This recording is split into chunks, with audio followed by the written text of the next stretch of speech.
What the fuck is up? It's begun. It's a rough start, but it's begun. Welcome. Hold up. A little too loud, a little too loud. Gotta turn down the bangers a little bit. Welcome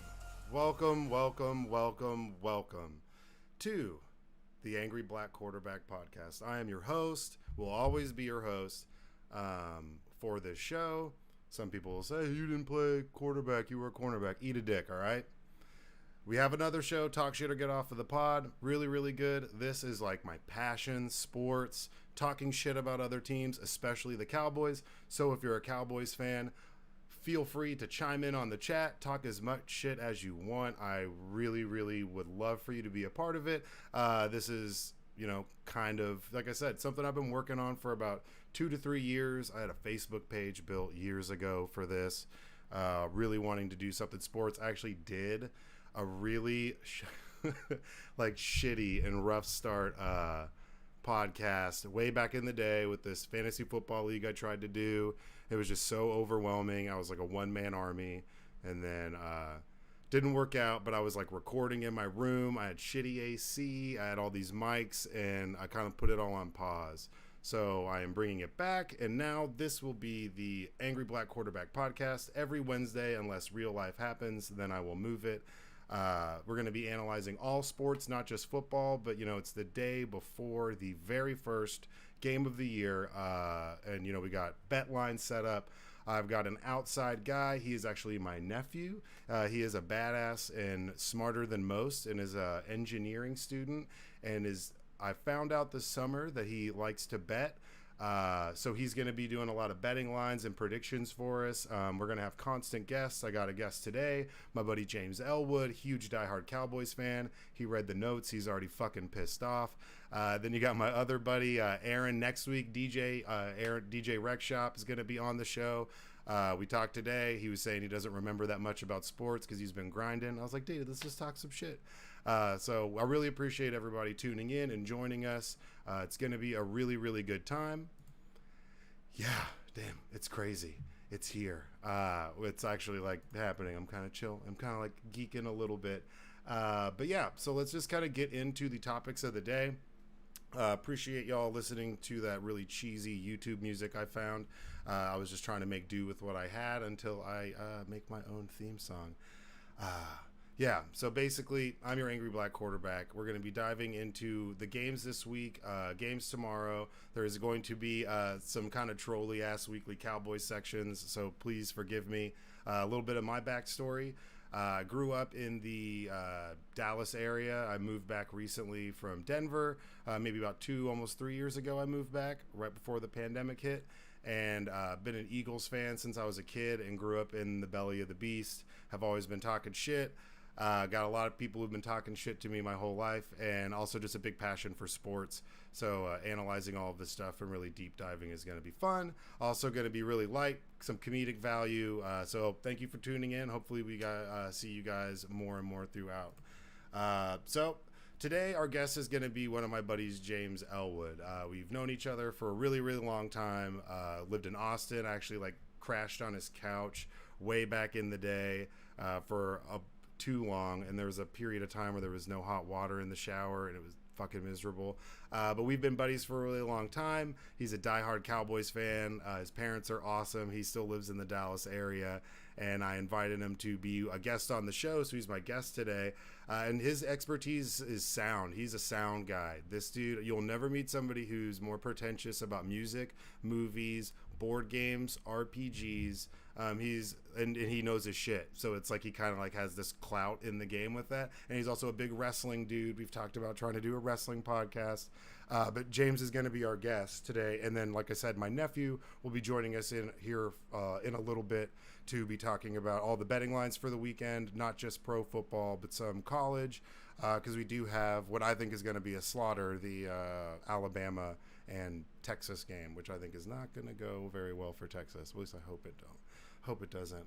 But yeah, I mean, if you can hear me, James, you can hop on the line, or if you want to join in with video, I got all these guys waiting in the wings on Discord right now. Yo, Cowboy Nation. Yeah, shut up, dude. Cowboys Nation, my ass. Yeah. So tell me what you thought. You wanted to complain, and I told you to hold it. What'd you think about the notes for today? Well, I was going over them. Let me see this. Can you still hear me? Oh yeah, I can still hear you. All right, let me see. Yeah. Teams that don't make the playoffs, Cowboys are in it. And then a whole topic, state of the Cowboys. Versus And State of the Eagles. I'm like, Cowboys call. Like, I thought you were an Eagles fan. There's like barely any Eagles talk. That's not true. See, well, this is what I'm trying to do. I want other people with opposing opinions of mine to be able to call in or join and debate me and talk shit about their team. So that's like, I feel like that's fair.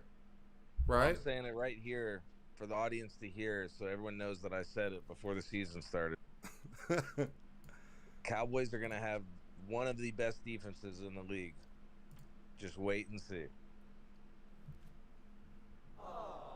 I've like completely Turnover rates are going to be high, and our sack numbers are going to be through the roof, son. No, I don't think so. I personally think that your pass rush has suffered, man. Not to mention, all right, we'll get into it. We'll get into it when we get to that segment. But yeah, you kind of jumped into the first one. Just so you guys know, this podcast in time is going to get like longer on a format. This is really like an introductory show, introductionary. Did I say that right? Show. But it's definitely like a show that that it's growing, but we don't like have anything. It's all been preseason. Nobody gives a fuck about preseason. Like you do if your team got hurt, like me. I quit fantasy football this year because last year I had Dobbins and he was one of my keepers and he blew his knee out. I couldn't trade that guy off. My commissioner was a dick. So I ended up, and my buddy wasn't the commissioner, but it was like, hey, there was a bunch of teams that had injuries last year in the preseason. And we wanted to be like, hey, if they were a keeper, can we like keep somebody else and swap it out? And the one commissioner was like, no, absolutely not. So I pulled out. But yeah, first segment, is teams that don't make the playoffs. I know I have the Cowboys down. You disagree. Tell me, all right, give me your honest opinion. Why, in what universe do the Cowboys make the playoffs this season? You have no left tackle. You have CeeDee Lamb. You have some dude with a Z in his last name as tight end. Then don't hate on Schultz. Don't hate on Schultz. I just don't like Schultz, man. I just don't trust him. I feel like he's like gonna sell me a junker car on like Facebook Marketplace or something, or like a bunk CPU. He's good and he's serviceable, but he's not. Literally just describe someone that sounds like they live in Philly. Get out of here. Get out of here. No, but what I am saying is I don't think that he's worth the money that he's going to have to be paid to keep him. Is he above average weapon? Sure, but is he worth the money that they're going to pay him to keep him? I don't think so. Well, let's address or I guess that's later in the show, but you brought it up to Tyron Smith. I think everyone is just going a little crazy about his injury. Dude, his hamstring got ripped off the bone. Even when he's starting, he's got 4 braces on his body. The man looks like he's put together with an Erecta set. That's not good. I know. That's why I'm saying. I thought when I heard he got injured, I was shocked because I thought we got rid of him. Did you see the video of him getting injured? No. He's running and he runs upfield and tries to put an extra lay a downfield block and falls down kind of goofy and just yanks it. Like they say he's out till December, but normally the game's decided or the division's been decided at that point by December, and you'll choke in December anyways.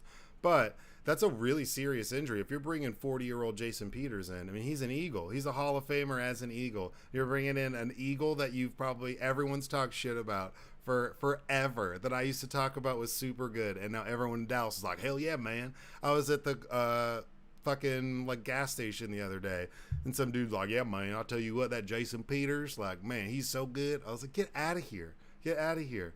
Y'all are all full of shit. You all talk shit about Jason Peters, and he's going to get beat this year if he plays. Like this hasn't happened before between the Eagles and Dallas. Well, there's a bad history of anyone who goes from team to team. I'm saying as far as a player we hated that was officiated as an Eagle that we then acquired, and everyone was like, we love him. Terrell Owens.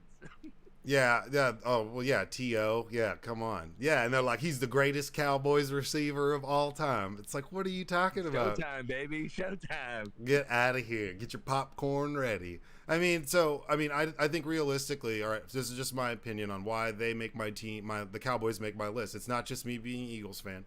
Objectively looking at it, when I look at the status of the Eagles, the rest of the division, you're down Tyron Smith. You got Gallup coming back from an ACL. You got always hurt fucking Lone Wolf or whatever the hell y'all call Van Der Esch. Well, Vander IR on the IR is always Sean Lee hurt. 2.0. Yeah, 2.0. Like I don't know, he might be 1.0. I think they regressed in that model. Sean Lee was good. He's Penn State player. Sean Lee was a beast. I couldn't stand him. But you look at those injuries alone. You've lost a bunch of other players on your offensive line. Amari Cooper dips. You got. I think you have too many holes, and like this has been my issue. I think that this is what keeps the Cowboys from being continuous playoff like showing up every year. But this is a problem with our division in general, is that the Cowboys reset the cap, like reset the market at wide receiver, quarterback, running back, left tackle, outside linebacker, all within the same like 3-year period.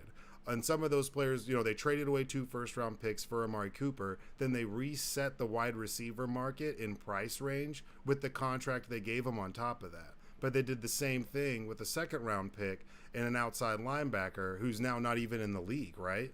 So I think that the mismanagement of you guys haven't paid your best offensive weapons right now haven't been paid yet.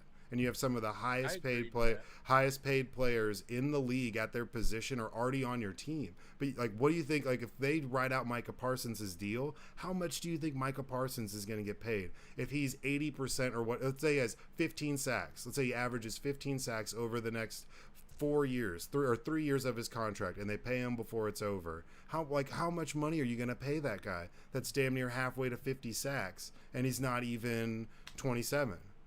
A shit ton of money. How much are you going to end up paying CeeDee Lamb if he's your only receiver? Like, that's why I'm saying Dan Schultz is good, but he's not worth what if you could draft someone and replace a tight end. I know you got one, and that Ferguson guy from Wisconsin, and he's like kind of beastly, and he's good. He's looked great in preseason, but there's just so much wasted money that now there's no depth. That like you're chasing Jason Peters, like not that he's not good, but he's the homeboy 40. You know what I'm saying? And as a true Cowboy fan, I can agree to the mismanagement in the sense of, if you look at last year, any game Tyron Smith went out, it was like the offensive line was falling apart, and the Cowboys nation was just like, "Oh my God, Tyron Smith's out." It was like he was talked about like a quarterback or a running back in the sense of, if he's hurt, we might not be able to win this game, and that was literally throughout the whole season. We never knew when he was healthy, when he was about to get hurt. And the fact that the management doesn't have a backup plan going into offseason for this key position on the offensive line, like I said, I was just kind of bamboozled when it's like, oh, he's injured again and we don't have anybody. And I'm like, wait, what? Y'all still were putting all your chips in? It was literally his body was giving out on him, every game. Yeah, no, that's always been really confusing. I don't know why you would. And then they draft somebody, but he's like a reach to them, and then they're teaching him to try to play guard, and now they have to go out and draft somebody else to go play that position. They have to draft. They have to go out and get an aging 40-year-old to come in and play left tackle for them, because the kid that they drafted in the first round isn't ready to even play left tackle. So why would you draft him that's why that seemed like a goofy draft pick to me. Right. Yeah, it was a huge gamble that they lost horribly. Yeah. And, that's the thing with gambles. You take them, and if you win it, you look like a genius. But if you lose, and it seems like Jerry's been losing a lot on his gambles more than he's been winning. Dude, I'm telling you, I think so. I have this, you can't hear him. I have this soundboard, so I have some like trolley ass shit, and I got this podunk Cowboys music to talk shit about the Cowboys. But man, like, I just don't understand the thought process and not going out. And then there's who is it? Their second round pick, their safety, who's like was involved in a murder or allegedly around a murder or was in the car when there was a murder. What's his name? Oh, you know who I'm talking about. He's your safety. You guys drafted. It was right down in downtown Dallas, like close to where I work. and there's somebody who got is it Curse or I can't hold on. I can't think of the name either. Oh yeah, it starts with a K. Yeah. Yeah, Hold I on. think it's KEARSE. No, I'll find it. It's weird. I can't pronounce it right, but I just see the spelling on the jersey. Oh, Kelvin Joseph. That's who it is. Joseph. Kelvin Joseph. And I guess he got cleared, so I guess he snitched on everybody because they got arrested, which is smart. But I mean, there's so many question marks that there's so like to keep a Parsons, to keep a Schultz, to keep a CD Lamb. If the Cowboys keep resetting the cap and keep not the cap, the market for their positions when they decide to pay people, I don't think that's not a strategy that's going to work. Like, there's no way. I mean, we paid Fletcher Cox, and now granted Fletcher Cox is a shell of himself, but we released him and then we restructured his deal. But we drafted Jordan Davis, but we signed Cox to a huge deal for an extended period of time just to make sure we locked it down. And the Cowboys, I feel like they do it too late. It's the same with Dak. When they decided to pay Dak, it was too late. And he's like, I want to reset the market or I'm walking. And they're like, nah, man, we're going to throw in Cooper Rush. Like, get the fuck out of here. Like, now you have to reset the market, right? It doesn't make sense. Like, it's the same. There's so many opportunities where they can re-sign people for cheaper and they choose not to. And then they decide to keep that person later. It's so goofy. It doesn't make any sense. Yeah, I mean, I wish I could explain it, to be honest. Yeah. But I'm at a loss for words at the same time. But I think Barr from Minnesota, who we picked up for the outside, if him and Parsons are dedicated outside rush, I think we're going to see more sacks in Cowboys defense than we've seen in almost 10 years. I mean, I guess that's possible. I mean, I'm not saying it's not. You know, the kid they drafted out of Ole Miss looked good in preseason as well. So I think it's possible for them to have a good pass rush, but you're missing your best pass rusher or your second best pass rusher, I guess, from last year, and you let him walk, and now he re-signed with the Broncos for the same amount of money. That there's like some holes there. I think there's still hole in the middle of the field in the secondary, and there's I think that being able to run the ball might be easier this year because if they're dedicated rush outside, like then that's your two best players on defense. So there's a big soft spot in the middle of the field. If Van Der Esch goes down, if any of these dudes like are seriously out, then you're gonna have to move Parsons back inside. Well, and I know we're getting heavy on Cowboys, but I'm interested of one of your other picks. What is your reasoning behind Bucks not making to the playoffs? Okay, I've been saying this. I think, and is this Tom Brady drama at home, or is this more? No.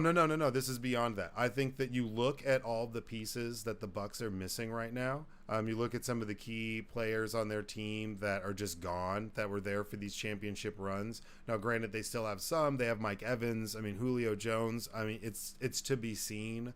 But they're missing.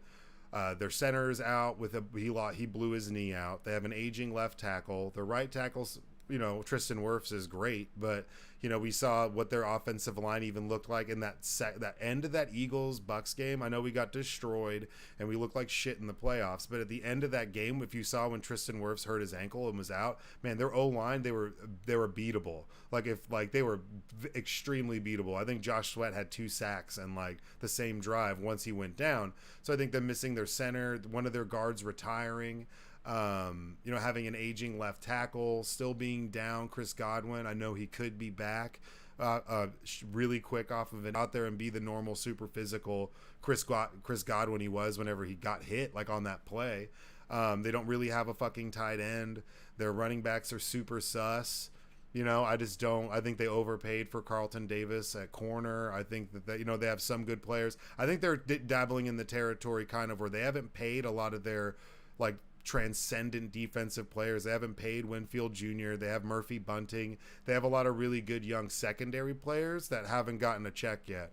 And that's, I think that if Tom Brady, obviously, if he gets hurt, but I think they're, 1 or 2 injuries away from being really suspect on offense. I think running the ball for it's been for the Patriots, and I think it's the same for the Bucks. Being physical and being able to run the ball with them is huge. And missing those pieces, especially 2 Pro Bowlers, one at center and one at right guard, to retirement, and that kid was 28.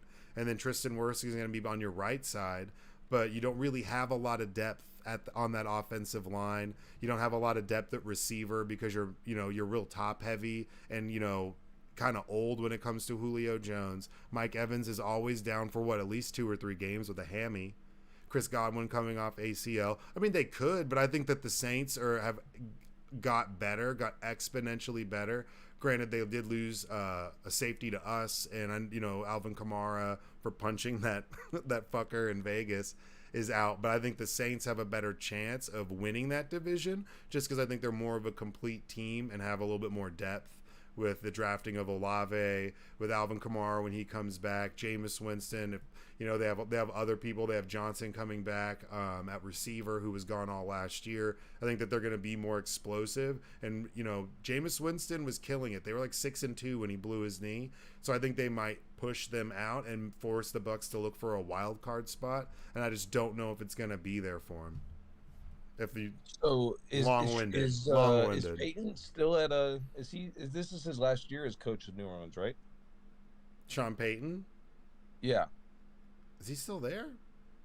That's what I'm trying to think. I don't know. Well, he's gonna be a Cowboys. No, he's not, dude. Funny, yeah. Funny ass Sean Payton story. I guess I can tell this story. Maybe I should, maybe I shouldn't. But I guess it wasn't a big deal. But we had to kick him out. So I was doing this. I was managing that bar in Austin, and Sean Payton was up there. This is before I was managing, but I was there. I was still working there, and Sean Payton was like, this is right before he's getting divorced, because he got divorced, right? Yeah. So this is right before the divorce, and we caught him hanging out with a couple chicks in like one of the bathrooms, like the private bathrooms, like handicap bathrooms downstairs, and that it was like they weren't like fucking or anything like that, but they were in there doing extracurricular activities, and we had to kick him out. But he was in there with like two like probably 21, 22-year-old like sorority girls just in there. Yeah, let's just call them UT college students. He was hanging out with some UT college students doing UT college student things in one of the bathrooms, and we had to like kick him out. And we were like, bro, that's fucking Sean Payton. And then then it was like 2 months later, it was like, Sean Payton's getting a divorce. I was like, shocker. I'm not surprised. No, I think he stepped down. Okay, that was last year, right? Yeah, no, it was this year. Yeah, well, before this year started. Yeah, Sean Payton. But this will be their first year without him as the coach. Yeah, but I think they got enough talent around them. Right. And then there was another time. Do you remember Ryan Mallett? He played for the Texans for a little bit. He was like big, tall. He played for the Patriots. He went to Arkansas. He was this big, goofy white guy. But one time he was getting in trouble because he was always like late to practice and stuff. So Bill Belichick cut him. But when he was playing, like one Saturday night, he was just walking through our club in Austin, and they were playing somewhere like I think the Texans were playing like the Saints or something. Or I'm sorry, he was playing for the Patriots. So he was playing for the Patriots, and for some reason he was in Austin, Texas, partying. Yeah, that's what I was like. Like 2 or 3 days before he was supposed to go quarterback a game. It was fucking hilarious. People were like, "Oh shit, dude! Oh shit, dude!" And I was like, "Man, what is he doing here?" I saw you on the news like 2 days ago about how you're out partying, and you're randomly in Austin. Yeah, you have a 3-hour drive to get to your game, bro. And you're 6'9", so it's not like you're being inconspicuous. Like who's not? No one's like, oh, look at that normal 6'10" man in a room full of like everyone that's 5'11". Right. Especially on 6th Street. Yeah, so you could see him over the crowd. Like his head would block the DJ booth. I was like, get out of here, bro. But it was like Ryan Mallett. Yeah, so we've had some. And your others. I was actually shocked to see Niners and Chargers on your not make it list. Yeah. Okay. Yeah. So we can get into those real quick. Chargers. Chargers are good. I just don't think they're the best team in the division, and there's only so many spots. I don't think that. I think that they're coming into a good year. They had a lot of injury issues last year, but and this sounds controversial, and I know like Justin Herbert's great, but I think he's going to suffer from some like John Elway-itis, where he's going to be on good teams, make good runs, not really get there. and win a Super Bowl early. And I think he's going to probably end up winning something later because they've got their own cap issues. They're aging. Keenan Allen's great, but he can't play for forever. I have the last version of NCAA football. He's in it, and he's playing for Cal. Like, it's like 2014. So he's getting up there in age. They just paid Mike Williams, who's really good, but Eckler's always hurt. I just don't think they're the best team. When you look at the Broncos, you look at what the Raiders have done, and you look at what the Chiefs. I mean, we'll see what they're like without Tyreek Hill, but Andy. That's what I was wondering. I don't know too much. Andy Reid's won a lot of games with a lot less talented rosters than what he has this year. So I just don't think the Chargers are going to be the second best team or win the division in comparison to some of these other teams, because you can't discount the Broncos, especially with the talent that they have. I'm not that familiar with the Broncos team. The only really thing I know is, of course, the big move. Well, they have, Russell Wilson, but then they still have Jerry Jeudy at wide receiver. They have like some good talent. They have Devontae Williams at running back, who's really, really good. And the Broncos throw out a top 10 defense every year. Like even when they're trash, even when they don't make the playoffs, their defense, like in analytics and where they sit in, stopping points on their own, and it's not like, oh, there's a turnover and now they have the ball at our 15 and we have to stop them. And like the real saber metrics of it, the Broncos are always legit on defense. So you put Russell Wilson with a really good defense again, better running back game. I mean, Seattle was just a shit show. Apologize to Seattle Seahawks fans, but it's been kind of a shit show. So getting him out and getting him in Denver is going to be huge. I think they're going to thrive there, but they might not even make the playoffs. I think the Raiders probably win the division or get the wild card out of it, and it's between them and the Chiefs. I just have to see the Chiefs be beat. That's really what it comes down to. It's unfortunate that Seattle has become what they are, and I will say I feel like Pete Carroll is the new Jerry Jones. Sorry, Seattle fans, but yeah, Seattle's not going to go anywhere while Pete Carroll's still there, unfortunately. Yeah, I mean, I just don't like Pete Carroll's not going to be there for much longer. He really can't. And he's a really good coach, but I don't think he can be there for much longer. They're going to have to move on from him at some point. Because he's been the coach there for forever. Oh yeah, it seems like, or at least it seems like for forever. I think it's coaches like him what their structure is and their whole direction of the team. They get this niche window of a couple years, or even I don't want to put a time limit on it, but it's like this niche window where it's, well, what I was doing worked so well, but then whenever the league changes, which the league has been progressively changing, and coaches are adapting, the coaches that don't, I mean, you see it really strong and harder than you would, a gradual getting worse as a franchise type of thing. So that's why I feel like this Seattle, I feel bad for the fans, but I can't really feel bad. There's only one fan base as a Cowboys fan that I feel worse than Cowboys fans, and that's Browns. Because I could say, oh, well, I feel bad for these fans, but also as a Cowboy fan, it's like, well, we're the laughing stock of what now, 26 years? Yeah, I mean, I don't know. The Jets are pretty bad. I feel bad for Jets fans. Oh yeah, I sorry. Well, yeah, I forget the Jets even exist. Yeah, that's fair though. That's totally fair.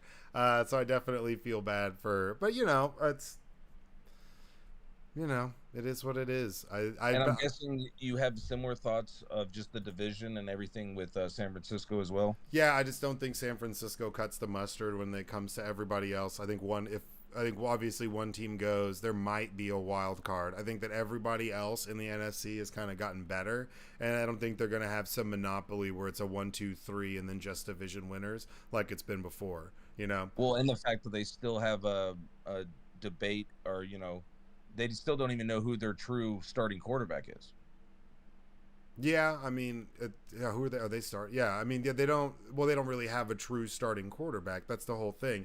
They don't really Right. have anything that's definitively, hey, this is who we're rolling with. Now you look at next year's draft, which is a quarterback-rich draft. You have lots of different people who can step up. Like that's why I'm fine this year as an Eagles fan rolling with Jalen Hurts, and like I'll explain that later.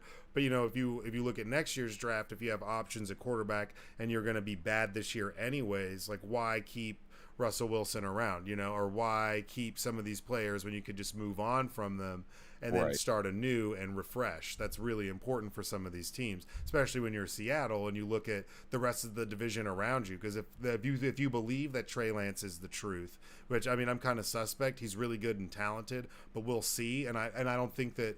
I think that while they have good linebacker like Fred Warner, obviously Debo Samuel's really good, but I just don't know how long they can keep producing at that level when you look at the rest of the division around them. And they might end up being the third best team in the division. So I could see the Niners not making the playoffs. It sounds crazy, but I definitely can see the Cowboys not making the playoffs. I can see the Chargers not making the playoffs just based off of how strong that division is.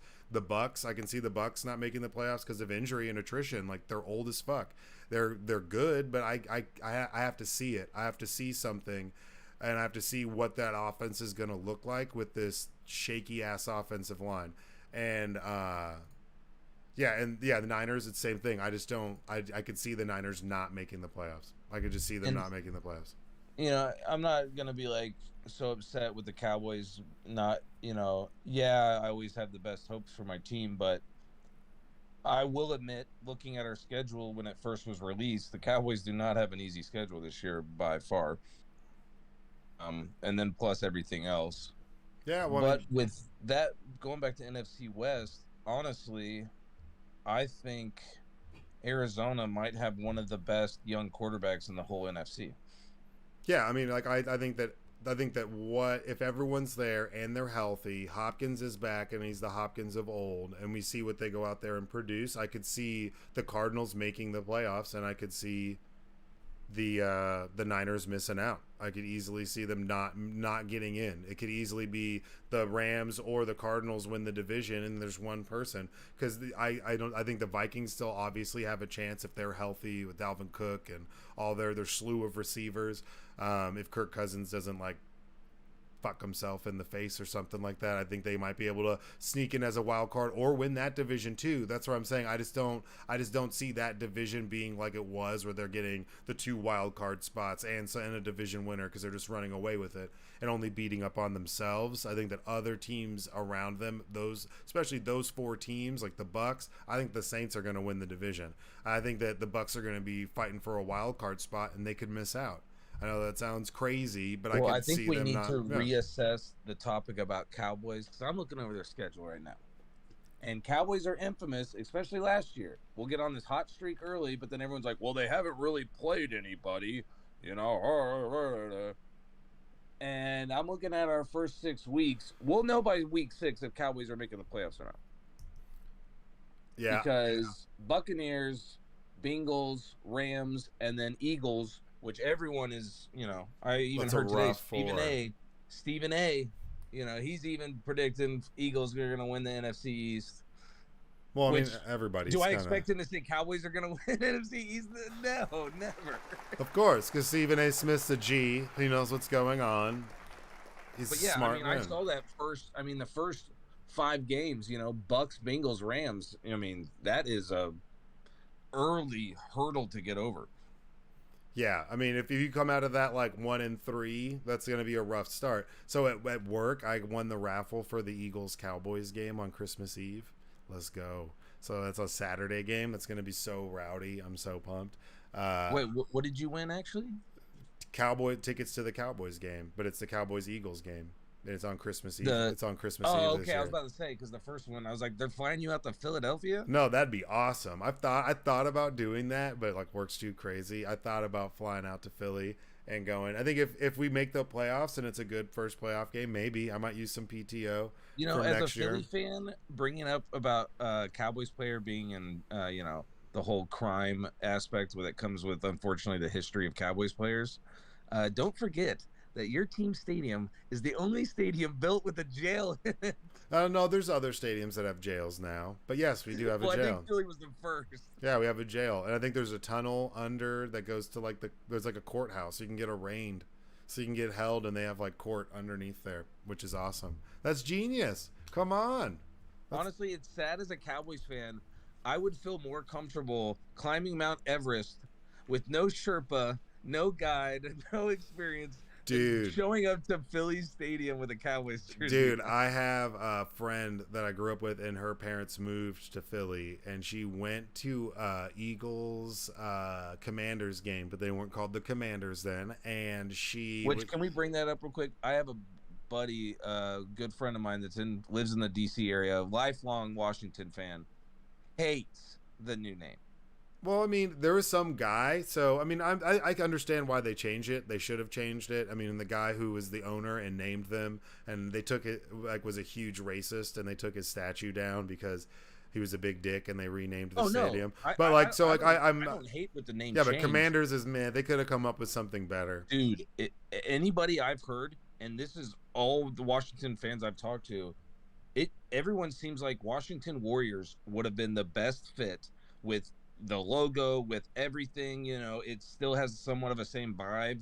I just feel like Commanders, it sounds like the team you named on NCAA 07 that you started a college for. And you had to name it that because the logos were super limited. It was like a sword or like a knight helmet or like some shitty tacky clip art wolf. Yeah, I fucking hated that. I always made West Canaan University, and I'd make it like it was Varsity Blues, and I'd go out there and I'd be playing NCAA the whole time. Speed option to the right. Dude, I miss that. I still have that. The Reefers because it was the wave symbol you could pick, and it was like, yeah, this is as close as I get. That's so stupid. Yeah, no, I know what you mean though. Yeah, the Commanders is kind of a cheesy name. There was some guy who bought all the rights to a bunch of the different names that it could potentially be. So he like copyrighted like the Generals, the Red Barons, the Bombers, like trademarked the Generals, trademarked all these names. Some real estate mogul out in DC, so that whenever they were trying to pick names, they wanted to buy it. They would have to buy it from him to buy the name. That's kind of smart and kind of shitty, but funny. But yeah, Commanders is kind of corny. Their jerseys are kind of uggo. I'm not really into them.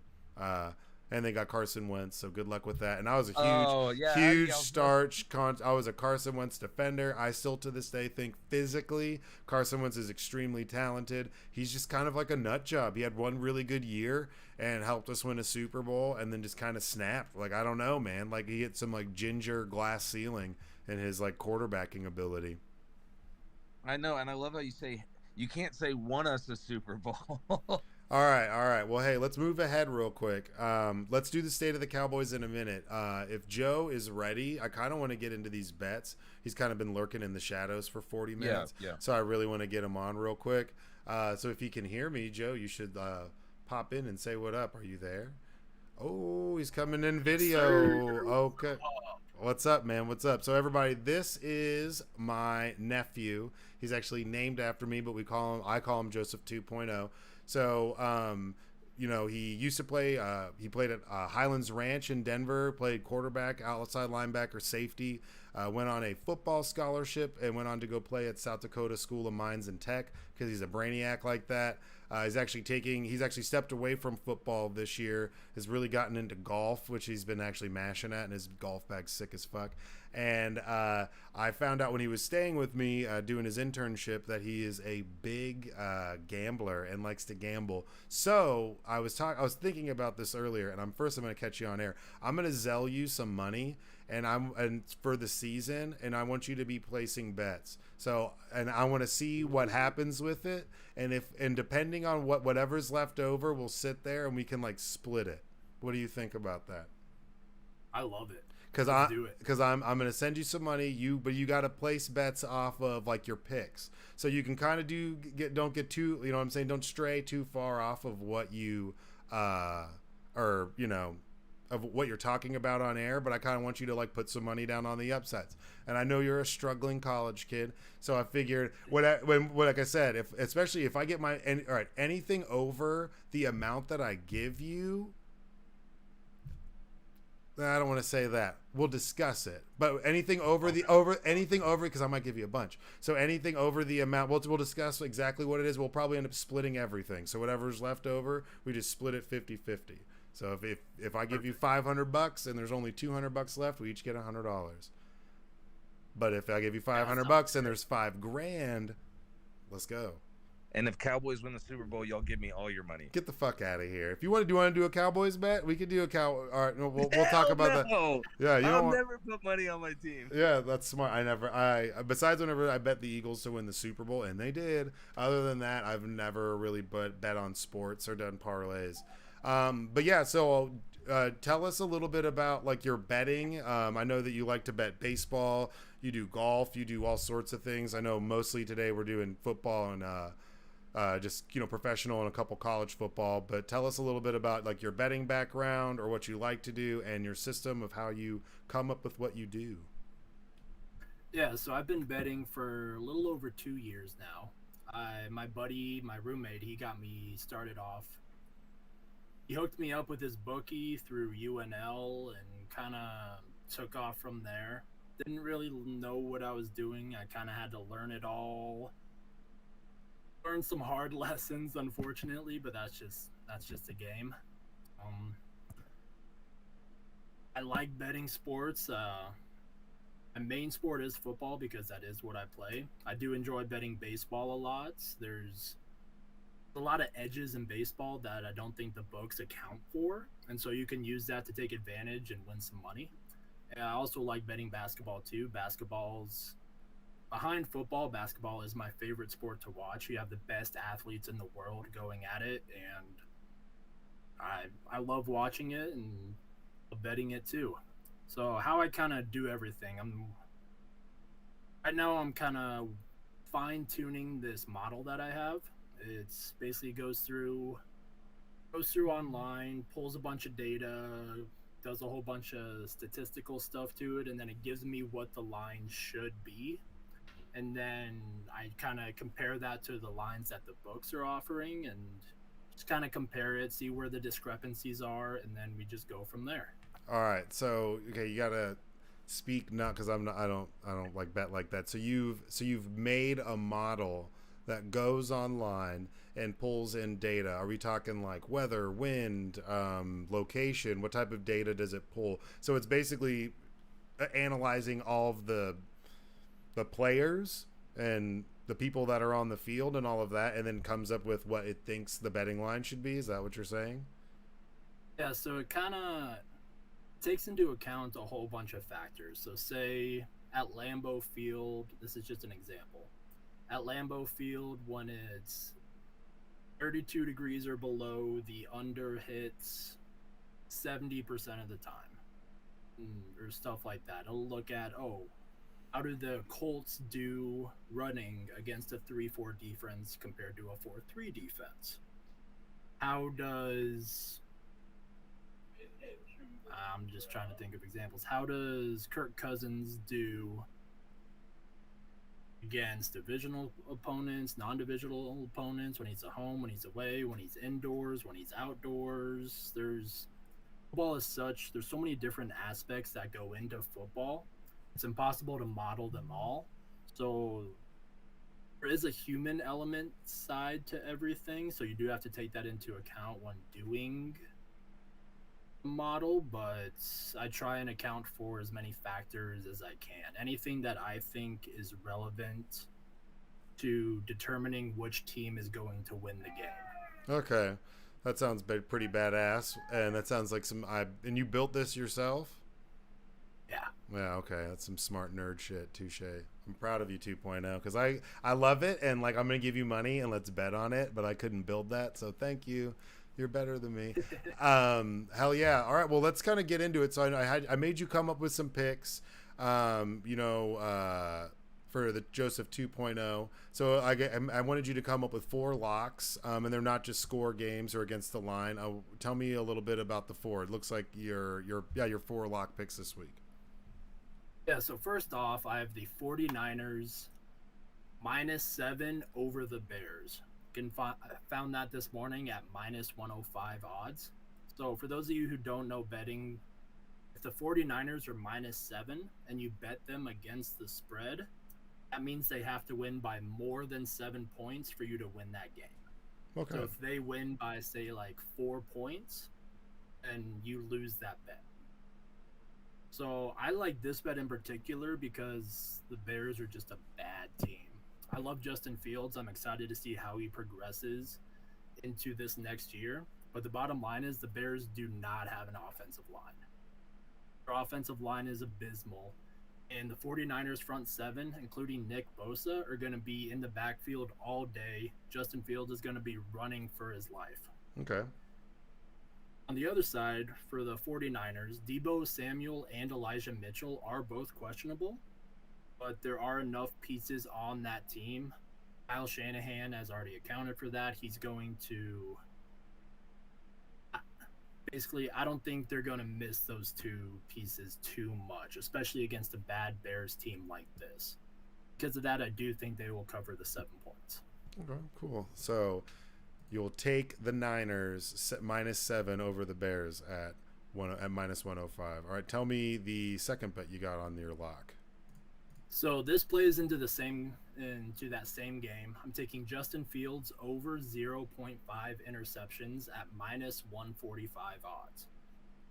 So, like I said, Bears don't have an offensive line. The 49ers front seven are going to be in the backfield all day. Justin Fields is going to be making throws off his back foot. Not going to be making the best decisions. I also expect the Bears to be playing from behind for the game, especially as we get later in. And so Justin Fields is going to be throwing the ball a lot more as the Bears get more desperate for points later on in the game. So with the combination of him getting beat up throughout the entire game and having to throw the ball a lot more, I think there's a very good chance that he throws at least one interception in this game. Okay, yeah, that sounds believable. And they have like a really good linebacking core. Fred Warner's a beast.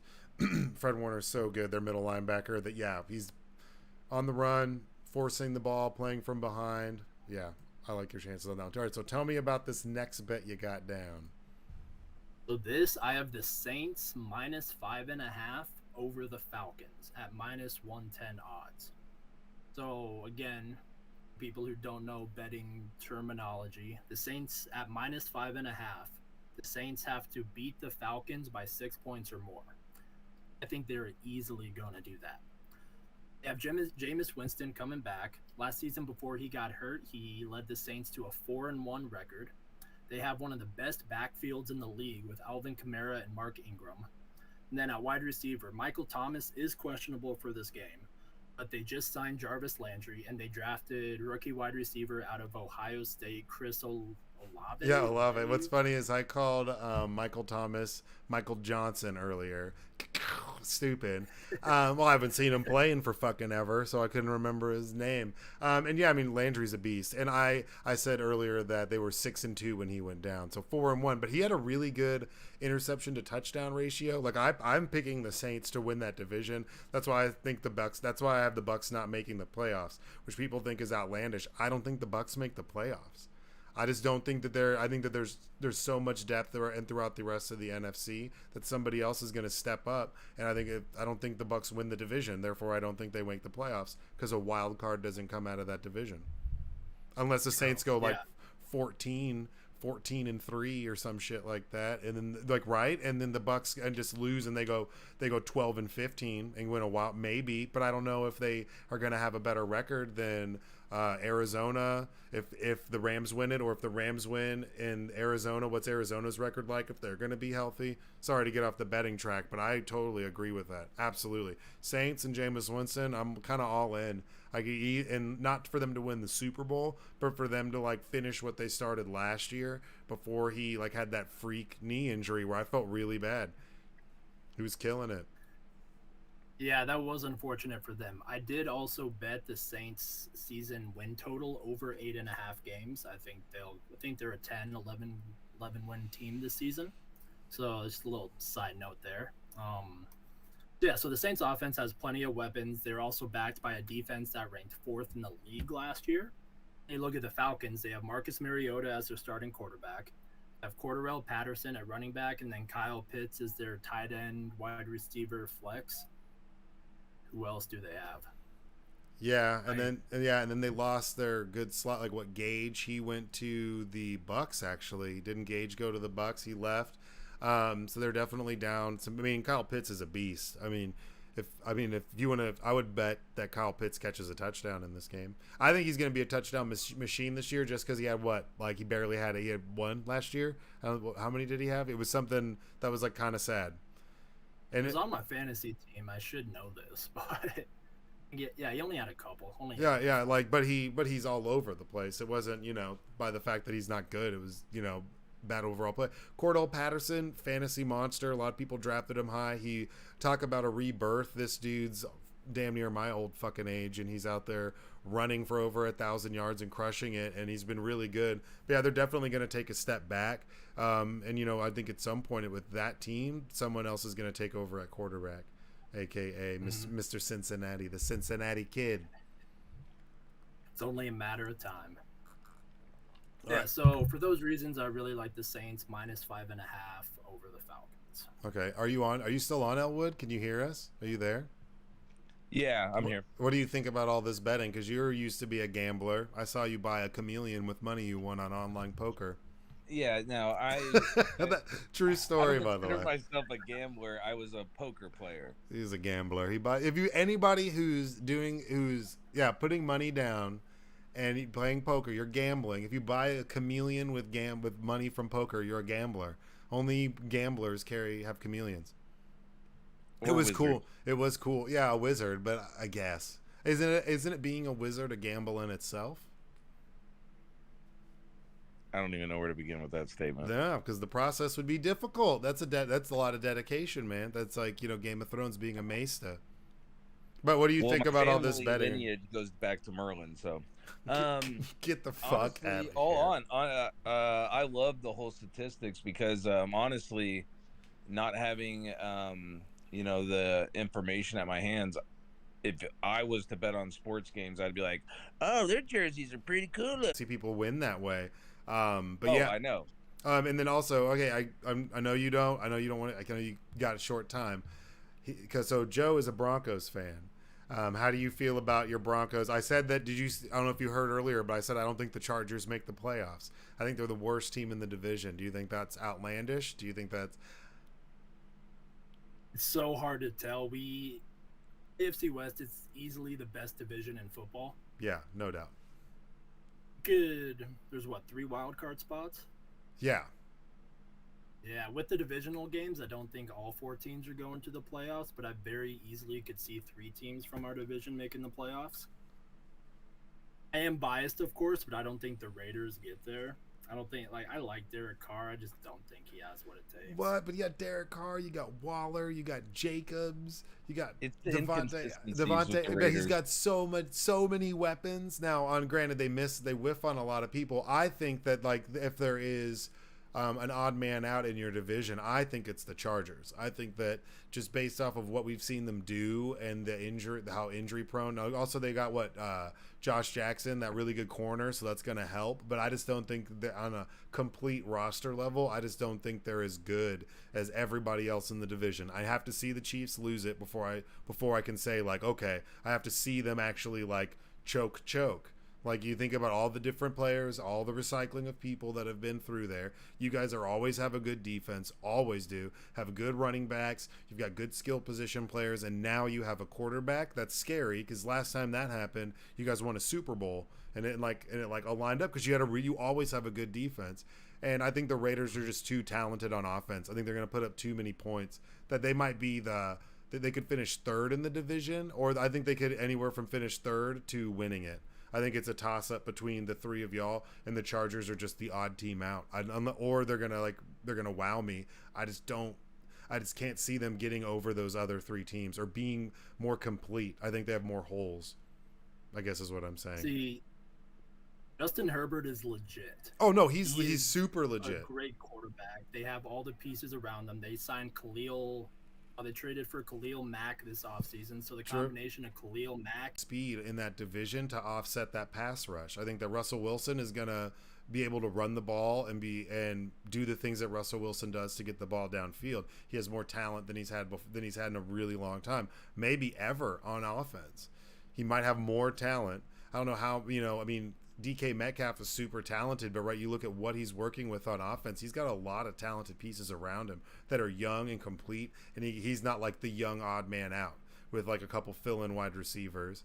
And I think, yeah, like I said, I think the Raiders offense is just going to be too good. I think they're just going to line up like 4 wide and just do all sorts of wild little quick shit, and Renfro's going to get open. There's going to be 2, and Waller was the only receiver they had. Once Ruggs is, RIP to those people that he killed, but like, being stupid, and you see all these people that have left the Raiders, but they're still like competitive, and they made the playoffs last year. They're just improving. So I don't know. I could see the Chargers not making the playoffs because Bosa's always hurt. It's not like he's playing a majority of his games. We've seen him miss just as much as he's played since he's been in the league. Well, all right. You do not sound like a Broncos fan defending the Chargers. I'm sitting here giving you a bunny saying I think that the Chargers are going to lose, and you're like, no, man, they're really good. Well, don't get me wrong. Like, the Broncos are going to do great this year. I love them. Broncos better than the Cowboys. Talent in the division. Easy. Okay. Oh, whoa. Ooh, let's go. Controversy, stirring the pot. All right, man. Well, I mean, I know you got shit to do, so I'm gonna let you go. I appreciate you being on, and it'll be next Wednesday. So every week, Joe's gonna be coming with his picks. Gonna put them in his homemade supercomputer Excel spreadsheet that doesn't make sense, but I like when he explains it to me because it sounds very thought out. And yeah, I'm gonna shoot you some money, man. So we got to play some bets. Like if you want to play some small little parlay bets for tomorrow, like so and so, like with a touchdown or whatever. Oh wait, yeah, you didn't get into the parlays. I'm sorry. Wait, we only did the locks. We only got to Falcons. Keep going. We have a couple more picks, dude. We didn't even get through all of it. We still got, because you have Titans first quarter -5 over Giants at +135. Mm-hmm. So that's another one of your picks. Yeah, I'm sorry. I like this bet a lot. So since the beginning of last season, in the first quarter, the Titans have outscored their opponents 207 to 51. The fact that we're getting plus money on this bet is ridiculous. You have a home season opener for the Titans team that lost in a last-second field goal to the Bengals in the divisional round of the playoffs last year. You know they're going to be upset about that. You know they're going to come out firing. You get King Derrick Henry back after a full offseason to recover and get healthy again. Yeah. I don't understand why this bet is at plus money, but I'm not gonna question it. I'm just gonna make some money. All right, man. Well, that's what I'm saying. I'm going to give you some money to make some money and make me some money, son. All right, so give me your don't bets. These are your do not bets. You got 2 of them. Yeah, so 2 games I'm staying away from. The first is the Jaguars at the Commanders. Commanders are 2.5-point favorites. Like, plain and simple, these are just 2 bad teams. I try to avoid betting that, especially in the first game of the year, because you see how these teams turn out and then bet on them later down on the line. Okay. And the other game I'm going to stay away from is the Patriots at the Dolphins. Dolphins are currently 3.5-point favorites. And unlike the last game, these are 2 good teams. But I want to see how Tua works with this team. The Dolphins are all in on him, but I'm not sold that he has learned my lesson betting against Bill Belichick many times. Also, in the last 10 seasons, he is 9-1 in season opening games. Okay. So don't bet that shit at all. No, if I had to pick, I do think the Dolphins win, but I'm not confident enough to bet on it. I hope they suck. I don't want the Dolphins to be good. Get out of here. Get the fuck out of here. All right, and okay, give me your upset pick. Upset pick of the week. So this week I'm looking at the Texans over the Colts. I'm high on the Texans this season. I did bet their team total win over 4.5 games. I'm very high on Davis Mills. I think rookie running back Damian Pierce adds a much-needed spark to this offense. Then new head coach Lovie Smith has this team going in the right direction. It is a preseason, I get it, but they did go 3-0. This team is buying into what he's saying. They're rallying around him, and I know he's going to have this team ready for the home season opener against their division rival, the Colts. And then something a little interesting here. So if you look at the betting line, the highest the Texans were +8, so they were 8-point underdogs. Right now they are +7, so they're 7-point underdogs. So that's telling me that a bunch of sharp money, all the professional bettors, they're betting on the Texans. So, because what books do when they have a bunch of money come in at a particular number, and move that number to protect themselves liability wise, and to also try and encourage people to bet the other side of it. So the fact that this line is moving tells me that people are betting on the Texans, which is a positive sign. And then 2 little tidbits here for you. So since 2014, in week 1, underdogs are 28-9-2 against the spread. So if you're feeling bold, you can take the Texans on the money line. I think there is a good chance they win. Or you can take the +7. It'll probably go back up to 7.5. But that's a good bet too. And then the Colts have lost 8 straight season openers. Just another little tidbit. Okay. That'd be, yeah. Okay. So that's your upset pick of the week. All right, give me a parlay. So you got Peter Parlay. When you do this portion, your name's Peter, and you're telling me parlays, and then we'll talk a little bit about this Texas Alabama. Tell me about your parlay. What is this parlay you got going here? All right, so this is a +704 parlay. You have the Eagles money line over the Lions. Titans -5.5 over the Giants. Vikings money line over the Packers, and Broncos money line over the Seahawks. So let me break this down. So with the Eagles, I'm high on this Eagles team. Let's I know, obviously, you are. Sorry. I feel there's too much hype on the Lions right now because of Hard Knocks. They're still not a good team. They still had the number 2 overall pick last year for a reason. I love Dan Campbell. I think he's going to take the program in the right direction, but not yet. So to me, I think the Eagles go into Detroit and get this win. So then Titans -5.5 over the Giants. I talked about this a little bit earlier. I think the Titans are a much better team overall, and the Giants are not good. They do have Saquon back, which will be a big boost to their offense. Daniel Jones, and they just cut Blake Martinez, even though they have a new scheme. They just cut like their leading tackler of the past 2 or 3 years at linebacker, so he's just out. They cut him. So yeah, I mean that's an amazing line. Like that's wild, man. I would definitely put money down on that game. The Titans are a better team, even though they've regressed, and like losing AJ Brown, having Julio Jones go try to have like a third chapter in his career in Tampa. But they did go out and they got Treylon Burks, who I wanted to draft if we drafted a receiver, and then we got Brown and they drafted who I would have taken.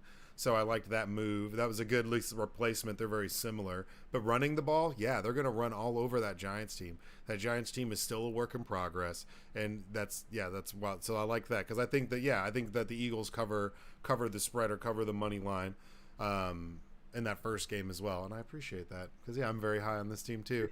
And then you got Vikings money line. So tell me about these last 2, Vikings Broncos. Yeah, so the Vikings are the underdogs at the Packers. Last I checked, I think the Vikings were 1.5-point underdogs. I would just take them on the money line. You get that at plus money or even money. Vikings have all the pieces to beat the Packers, and we've all seen the reports coming out of Packers training camp about Aaron Rodgers criticizing the young wide receivers. They're not quite figuring it out. I do think they'll figure it out, but it's going to take time, and it's not going to happen in week 1 of the season. Also, last year, the Vikings and the Packers split their season series, each team winning at their home stadium. Okay. And I think that happens again this year. Okay, awesome. Okay. Then Broncos money line over the Seahawks.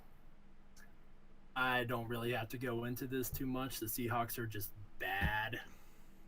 They're just bad. I'm sorry, Sarah. They're just so bad. Yeah, it's going to be interesting to see what this team looks like moving forward. And yeah, I mean, they're not. I mean, that's just, and it's a homecoming. There's so many homecoming games lined up for first week too. You got Baker Mayfield going back and playing the Browns, and he's like, I'm gonna fuck them up. And then you got all these these go back to games, and yeah, I don't think the Seattle has a chance, if we're being honest. They lost their best running back. He retired, and Chris Carson because of neck issues. They're just missing too many pieces. I don't care if it's Drew Lock or Geno Smith. Get out of here. Geno Glassjaw Smith, because remember he got punched at that practice that one time when he was with the Jets. Which, I don't think he deserved, and I don't condone violence, but I mean, that was because he was drafted, and then he didn't play because he had a broken jaw because he got punched at practice. Some Steve Smith Senior shit. All right, and then you got this Alabama -20 at Texas. So spot Bama 20 points, or spot Texas 20 points. You're picking the Tide. I am. So when this number originally opened up, it was Alabama -14. And that I jumped on that, thankfully, because now a whole bunch of money came in on Alabama, and now it's at -20. I still think they're going to cover it. I'm not going to give this out. I'm not going to say like an official play, but I do like this game. For the main reason is because this is a statement game for Nick Saban and Alabama. With Texas joining the SEC, Alabama is now going to have to compete with Texas for those in-state recruits. Texas has lost so many recruits to Alabama because of the SEC. Now that Texas is coming over, Nick Saban needs to send a message that it doesn't matter. Alabama is still the top dog. Texas still has a lot of ground to make up before they're able to compete for a championship. Okay. So I think he comes out and makes a statement in this game. Yeah, I mean, so Elwood, do you know? Well, I guess you're not really into the big college football. That Quinn Ewers kid is from the Southlake area, went to Ohio State, and then because he couldn't do a name, image, and likeness deal and play at UT, so he committed to UT, then decommitted, went to Ohio State, saw that he was never going to get to play there, then transferred back to Texas, and now he's starting for them. Do you think? I mean. How many points do you think Texas and realistically puts up against this Bama team? Because Texas always has talent. They have a really good running back right now. Some people would say one of the best running backs in the country. Do you think that they do anything, or do you think they just get demolished? The more I hear people talk about it every year in college sports, and it happens more in the beginning of the season than middle or late, and that is huge upsets. Now, UT has been on the opposite end of those for a long time, where they get beat by a team that they never should have been beat while they're ranked almost top 10, and then that just screws their whole season. Yeah. Well, I think, if the karma gods align right, UT could potentially win it, but that's the thing you got to love about college. You really never know. But with Alabama, it's kind of hard to say, well, they're not going to, they're going to score up points no matter who they're playing. Okay. Well, now moving forward, Joe, I want you to have like a college lock and a college upset, because those are going to be hard. Okay. Those are going to be hard to pick, but I want to see what this computer does. But I feel like that'll be because like Elwood said, there's so much swing and so many momentum swings that like anything's possible in any game. I mean, we watched LSU getting smoked by Florida. Parity that they don't have to create in college football just by making like out of division people play or out of conference people play each other. Like the NFL is going to have a big weekend because they're going to have to outshine what happened last weekend. And Saturday, if that Bama Texas game is even remotely close, that's going to be huge. That might be like the biggest, most watched thing this weekend because there's so much parity in it. And that would put Texas back on the map. I don't think Texas wins. I would put my money down Bama +20. I think that Ewers hasn't played enough football recently to really go out there against a bunch of grown-ass men at Alabama and try to put it on them. But, yeah, come up with some picks like that, too. Come up with a college lock and a college upset. Because I think the upsets could be interesting. I'm curious to see what it says when it comes to an upset, if it takes in all those. Yeah, absolutely. And on your futuristic computer robot, if you wanted to, could you ever equate for anything that would be like college related, like home stadium, strength of schedule at home? I guess because it would apply that, right? but would it be historically or for that season, right? Because there's like, would it take into effect like Ohio State's playing at Ohio State in the Horseshoe? Yeah, if you had to do something like that, you would have to give some kind of ranking number to different stadiums. You could have like a top tier, like hardest stadiums to play in, Like just kind of go NCAA down football. there. Fuck yeah, because that would be a recruiting tool. Yeah, okay. All right, man. Well, I really appreciate you hopping in, and I appreciate the picks. Like I said, I'm going to shoot you some money, and then we'll talk off air. And yeah, I mean, yeah, anything that's over, yeah, we'll come up with something. But I got you because I want to test this bet computer. Because if it works and we win a bunch of money, then like I'm just gonna, you're gonna be live your college life, live it up, and yeah, we'll see you next episode, man. I appreciate you. Yeah, of course. Thank you for having me on. I miss you too, and can't wait for next week. Yeah, and if anybody has any questions or wants specific lines on games or something, shoot us something in Discord, shoot me a message on Twitter, and we can work something out, or we can, plug information into the computer. So if there's any requests on games coming up or anything, just let us know. But yeah, like I said, I appreciate you coming on, man, and just have a good, safe night. Yeah, thank you. You too. All right, be good, man. Peace out. All right. All right. Well, now we're getting into are you still there, Smellwood? Yep. You bitch ass. All right. Let's talk State Cowboys versus State of Eagles, and then we'll get into a part that you're gonna hate, but I love it. Dak's diary, where I read a page of Dak Prescott's diary. Now, is this a real diary? Oh no, it's me. No, it's made up. Oh, it's made up. It's a bit where how are you getting hands on Dak Prescott's diary over here? No, it's gonna give me the ability to talk shit weekly about Dak Prescott. I'm extremely excited. And for the record, before we get into that, he's a great dude, and I totally get it. And he's good, and he's a great leader. But I think it's gonna be funny, or it might just be Cowboys diary. Maybe it'll be a different player every week, but I think it's gonna be Dak's diary today. That could turn into the new Romo in the sense of, because if you got to look back, and I never was a hater of Romo, but Romo, the weight on his shoulders and always trying to put it there, it would find him in the worst scenarios where he was making the worst mistakes. It goes from the infamous first one with the Seattle playoff game with the whole field goal debacle. Oh, that was so great. And I've seen Dak do similar things. And I think it's funny, Cowboys Nation, especially with Romo, we love to hate. And I say we, not including myself, but as the Cowboys fans, how many times did I have to hear Tony Homo and all this stuff, and then the man retires and he's the greatest quarterback that we've ever known. Bring back Tony. Bring back Tony. My favorite is Roni Tomo. I like calling him Roni Tomo or Trom. I used to call him Tromo 9000 when he first came out, and it was like that Thanksgiving game, and he threw like a quadrillion touchdown passes and was all crazy. He was like a robot. I was like, who is this guy? He's like a fucking robot.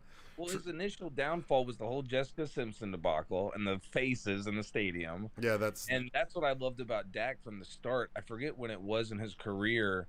It might have been after his rookie season, after all the hype. And someone was asking him, how's your love life, Dak? And do you have a girlfriend? And he goes, I don't have time for a girlfriend. I can only focus on football. And I was just like, okay, my fiance is yelling at me in the background that he does have a girlfriend. Yeah, he does. Oh, he's definitely got a girlfriend. I'm sure he's got some sneaky links too. I bet you he's got a couple sneaky links out there. Oh yeah, allegedly. Well, if he does, him and Zeke have to share them. Dude, Zeke, get out of here. Okay, but all right. Well, state of the Cowboys versus state of the Eagles. Let's just we'll start with state of the Eagles because it's really really good. I think that this is what I was saying before is I like where we're at. I like how we've spent our money. We haven't paid our quarterback, and we don't know if Jalen Hurts is our quarterback. We also don't know if we have like our future running back on this team as well. But when you look at how the rest of the team is constructed with Brown, Devontae Smith, we just paid our left tackle who we drafted in the 6th round. There's so much completeness around this team and like the meat and potatoes of it that I really think that if Jalen Hurts sucks, we have 2 first-round picks next year, and we can draft Stroud from Ohio State. We could move up in the draft, or if we don't make the playoffs, trade 2 first-round picks, move up for 1 pick, and draft the quarterback that we want, and still keep everybody, still have cap space and flexibility. So I mean, I think big picture in the next like 2 to 3 years, Eagles are in a much better state than where the Cowboys are in just money spent and money that still needs to be spent. And I'm just, you know, Well, I and agree with you as a Cowboy fan, but it does seem the Eagles have more of a roller coaster in their franchise rather than Cowboys like hit the plateau and it's just been like a dead beat. Like the person in the hospital is no long, and we no longer have the heart monitor. Um, it's Eagles will be one of the worst teams, and then all of a sudden they got a lot of prospect. well, but that's how it is. I mean, you think about Tampa. Tampa had a really good meat and potatoes team, and they were garbage whenever they had Jameis Winston. He threw 30 touchdowns, 30 picks, and was turning the ball over. And the next year they won the Super Bowl. And it's because they had Devin White. They were able to use these draft picks because Tom Brady took a pay cut like he always does. Oh, so gracious. He takes his pay cut, and once he takes his pay cut, and then they're able to keep people and retain people and be like, okay, Ndamukong Suh, we're going to keep you, and JPP, we're going to keep you for a little bit. And they were able to go out and use their high draft picks on secondary players. But I think, and that's like the Cowboys have been they were a good meat and potatoes team, and then they got Dak and they got Zeke, and then they went out and got a receiver because Dak needed a receiver, and they went and got Amari Cooper. But I think that now the lack of depth for the Cowboys, there's too many issues that need to be addressed long term that you can't just do in one draft or one free agency. Cowboys at times rather than the actual talent that shows in a season. And meaning, Eagles, and I hate to give Eagles credit on this, but yeah, Eagles might be the worst team one year, but then y'all will go to a conference championship or something. Yeah, we were like, unfortunately, I say that about Cowboys because even when we do have the best team we have had in 5 years or 10 years, we still can't make it to the conference championship. Yeah. Yeah, I mean, this is going to be a telling year. I mean, you're stuck with Dak. I think if they all don't make the playoffs this year, Zeke's gone, but he might be gone regardless. Well, let's talk about not even players. If Cowboys don't make the playoffs, McCarthy's gone for sure. Do you truly see the potential of Dan Quinn stepping in and returning to a head coach? I don't like that idea just because we've seen everyone talks about like Dan Quinn and Dan Quinn. I've seen Dan Quinn choke in the Super Bowl. I've seen Dan Quinn get fired for not being able to run a whole entire team. Right. Well, and I agree with you on that in the sense of that's why I'm so glad we were able to keep him as a defensive coach. And I was just in my inner, thinking, Dan Quinn has to say, hey, I'm doing what I love. I'm a defensive guy at heart. Why do I want to take a job that, what you just said, stressed me out, put all this pressure on me? Yeah, honestly, I would love Dan Quinn to become the new Mike Zimmer for Cowboys. Except not move a team when he was screwed over for a head coaching job. Yeah, but I mean, but then Mike Zimmer was with the Vikings for years and, got close, had some chances, fell short, lost to us in the NFC Championship game. And I think that coaches can, become dry or stale with players when they hear the same thing, especially those grinder coaches. So I'm like, Dan Campbell with Detroit's probably not going to be the coach in 10 years. Not because he's not a good coach, but that type of message and mentality can only last for so long whenever you're dealing, you can only yell at somebody.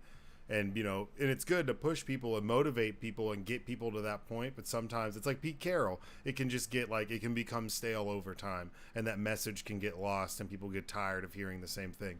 Dan Quinn, I mean, I've seen him have have a chance to be a head coach. And I think he suffers from this defensive coordinator syndrome that exists with these guys when they get head coaching jobs. Because we saw Todd Bowles take over the Jets and get fired. Now he's taking over at Tampa, so we'll see. But this whole concept of, this defensive coordinator is going to come in here and revolutionize our entire team and knows what to do to fix our offense, I think that's bullshit. Unless you have some super powerful offensive coordinator, but that would be, I guess, what's his name? Bill Belichick with the Tom Brady. Yeah, like you'd need somebody to take over, but Bill Belichick's the head coach and he's the defensive coordinator, but he's like Bill Belichick's like one of the greatest football minds we've ever seen. So he might be an exception, and he failed before he became successful. But we've seen Rex Ryan have a good short run and then fall off. Like these defensive coordinators, that grinder mentality, I think it can get lost over time. So I don't think Dan Quinn would be the right option. He might be the best available option, but I don't think long term that's like a permanent fix for like the Cowboys head coaching position. If they were going to give it to him, they would have already done it. Unless now, like what I'm saying, unless he ends up being fired or the team's bad and he loses his job or steps down, and then Mike McCarthy does, and then he's just the best viable option, and they go for a quick fix. But that would be more of like, because he's a Jerry guy, and that's such a stupid, that doesn't work. This whole Jerry guy shit doesn't work. When you look at the teams that the roster that Bill Parcells pretty much built and then handed over, and then like that, those runs with Wade Phillips, it was like that fell apart. These guys that are Jerry guys fall apart because they don't, and that's another perfect example. Wade Phillips, being someone that he's won a Super Bowl, but he won it as a coordinator, not as a head coach. Right, and I'll admit, when we first got McCarthy, I was excited. I mean, how can I not fatter Jason Garrett? He is just, that same kind of face that we always see clapping on the side. Like, I don't know. I wish the Cowboys could get a coach like Tomlin. Yeah, everybody wishes they could get a coach like Tomlin. But in the sense of attitude, and that's where it doesn't follow along because of Jerry.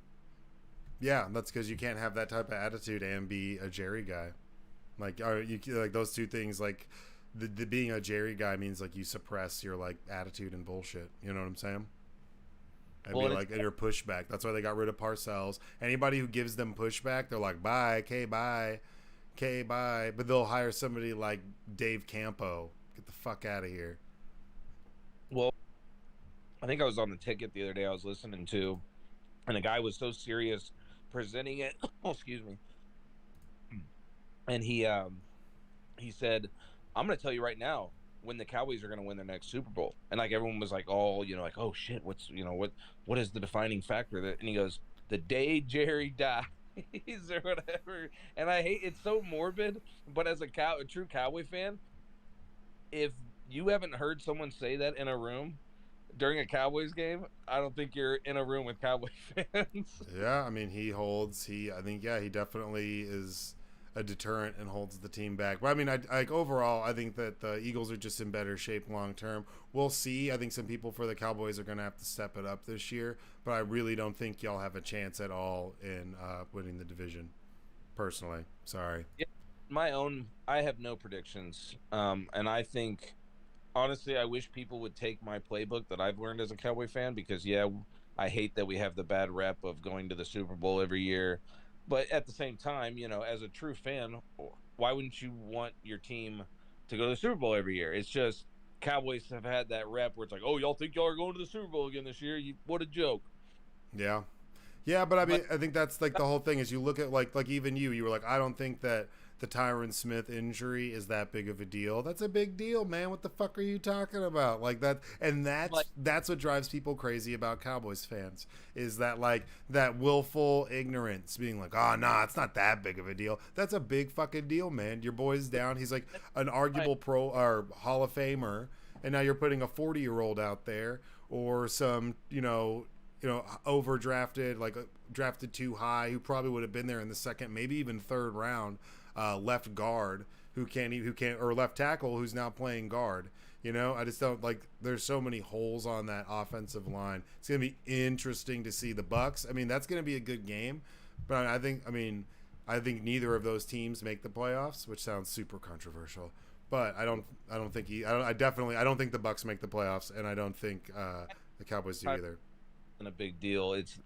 It goes back to the organization and how it's ran. It's more of, it shouldn't have been a big deal because we should have had a prosper, person in that position that is stepping up next season. Because, I mean, like I said, I just looked at last season and the season before that, and anything that my memory can hold, and it's like Tyrone Smith is out half the season just because of hit and go.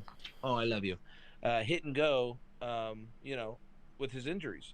And I mean, you look at the man, and it's like he's like Stone Cold Steve Austin on the football field. Both he's got knee braces on both knees, elbow braces on both elbows. It's It's like like, some Deus Ex shit. He's all modded out, dude. He's got wow. blades and all. Yeah, but I mean, he's just that's and like when you think he's taken so much more contact. When you think about when this started, and this is where it's kind of it's going to be interesting because in some ways it's similar to with Romo, but this offensive line, and you look at Tyron Smith, they've been running the ball and pounding the ball and having lots of contact. Like he's taken more damage and has had more like high impact collisions as a left tackle in the offense and the offensive style that the Cowboys have run basically since they've had him than the average left tackle. Like, you know, like he goes out and plays downfield and he's super physical, and now this is the tail end of it. And I think he's like, his body is older than like, I think he's like 32 than like what, or 31, 32. I think his body is older than that, you know? Hence the braces and the knees and the robot arms and all the shit that he needs. And he's really good. He's always been solid, but he's good to miss a bunch of games. And now he's probably going to miss a majority of, if not the whole season. You'd get him back in the playoffs. And is that are you going to be viable without him for that long?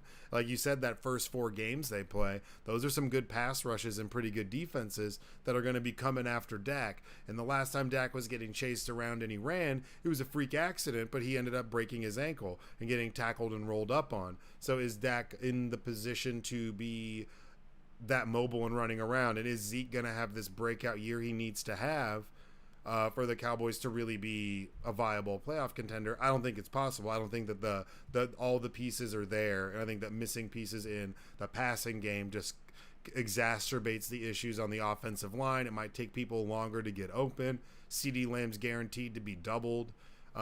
With everybody else, with Washington being out with the ankle injury, I just don't think that like a really healthy and fast Pollard, a double covered CeeDee Lamb, and so, like I said, some dude with a Z in his last name playing tight end are really gonna break out and be able to separate themselves from the rest of the division to win it, or even separate themselves from other wild card teams. Right. And I think the true test of all the coaches we've talked about and haven't even brought up the one coach that I think as a Cowboy fan I'm most in question on is Kellen Moore.